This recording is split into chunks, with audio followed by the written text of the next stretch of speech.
Right people, it's been 2 months since iPhone 15 released, and so you know what that means? They're officially old and obsolete, so it's time to chuck them in the bin and get ready for iPhone 16 because we have some new juicy tidbits.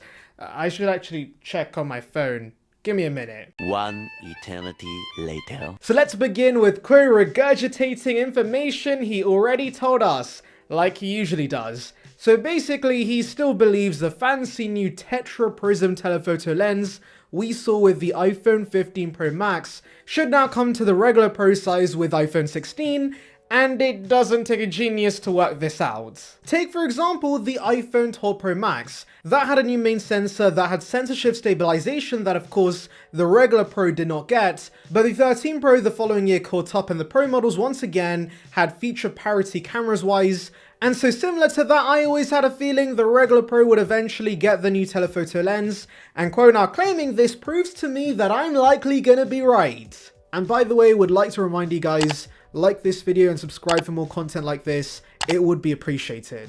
Now if you're wondering why only the 15 Pro Max got this in the first place, there are two possible reasons. For one, we have space constraints, the telephoto sensor is ginormous, and it might not be easy to squeeze a massive telephoto sensor into a tiny 6.1 inch iPhone, and so I'm guessing that's one of the reasons Apple's allegedly increasing the size of the base Pro from 6.1 inches to 6.3 inches. Every inch counts, and so they're undoubtedly going to be using the additional space for the larger telephoto. This all makes sense. But also, Quo points out that there have been yield issues. This is why the 15 Pro Max initially had supply constraints. Apparently, production yield was at 40% when lens supplier Largan was initially producing these, which is not very good.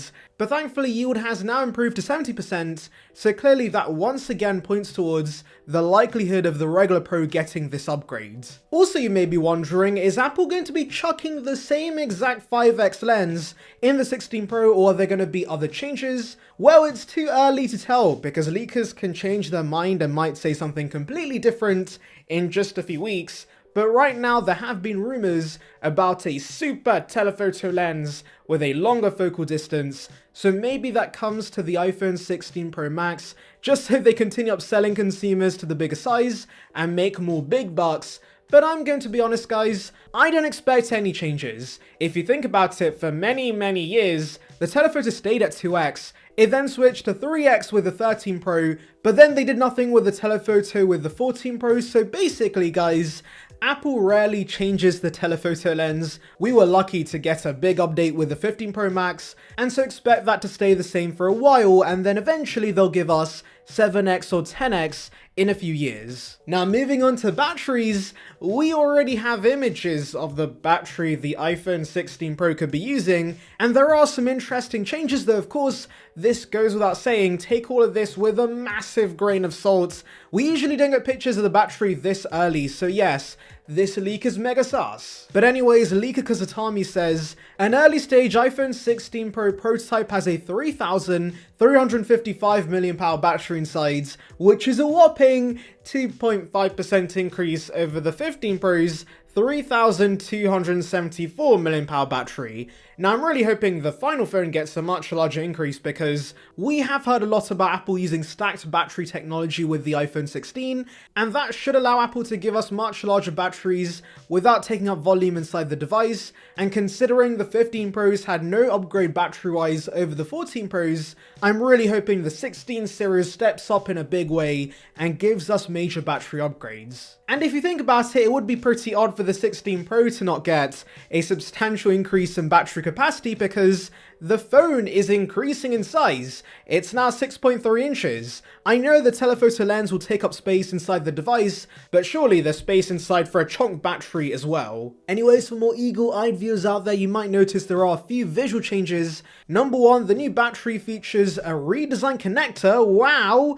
But number two, what's more interesting is that Apple's transitioning from a black foil casing to a frosted metal shell. This change apparently could improve the thermal efficiency of the battery inside, and there's not going to be a significant impact to the weight. Apple's actually already shifted to this design with the Apple Watch. The Series 7 onwards has been using a metal shell for better thermals, And so I'm glad the iPhones are now getting this, especially if this does preserve the battery health of the device long term. That's great news. Not only this, but the entire iPhone 16 range could apparently also feature a graphene heatsink that's going to reduce overheating. Here's a little sciencey fun fact. Graphene has high thermal conductivity, it's better than copper in this aspect, which is currently what Apple uses for their heatsinks. And so I'm sure many are going to be rejoicing about this because everyone in the tech community makes a massive deal about the iPhone overheating. Now I say overheating in quotations because this whole overheating situation with the iPhone 15 Pro earlier in the year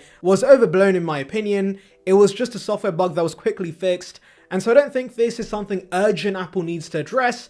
But hey, if Apple's promoting things like console level gaming on the iPhone, it's not a bad idea to beef up the thermals. And in fact, Apple has seemingly been interested in graphene for thermal management for some time now because they've filed many patents related to graphene for heat dissipation in portable devices. So clearly that's evidence this has been in the works.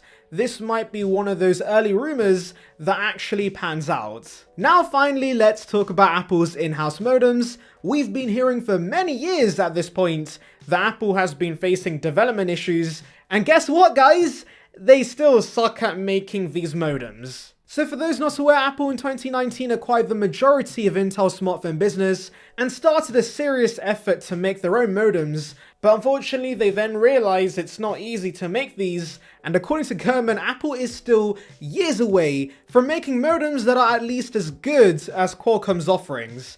Yikes. Apparently, the initial goal was to bring these modems to iPhones by 2024, so essentially they were going to introduce these with iPhone 16, but now with these development issues, it might be delayed till the end of 2025 or early 2026. Thankfully, they also now plan to introduce this first with the iPhone SE4, and that makes sense because high-end flagships should not have reception issues. They might as well test the waters with the cheapest iPhone, and once it's perfected, they can then bring these to the flagships. Also consider the fact years later development on the in-house modem is still in the early stages, and it may lag behind the competition by years. Apparently one version in development does not support millimeter wave. Apple's also run into issues with the Intel code it's been working with, and so they had to rewrite most of it. New features apparently break existing features for no reason, and on top of all of this mess, Apple has to also be careful they don't infringe on Qualcomm patents when developing this modem, because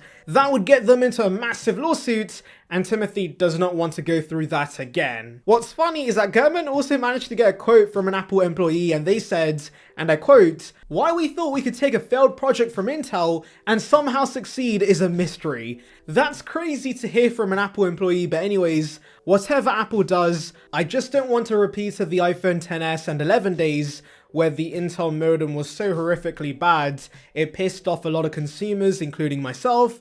And so please Apple, keep using Qualcomm modems till your modems are perfect. Anyways, let me know your thoughts in the comments, make sure to like and subscribe for more content like this, and thank you for watching.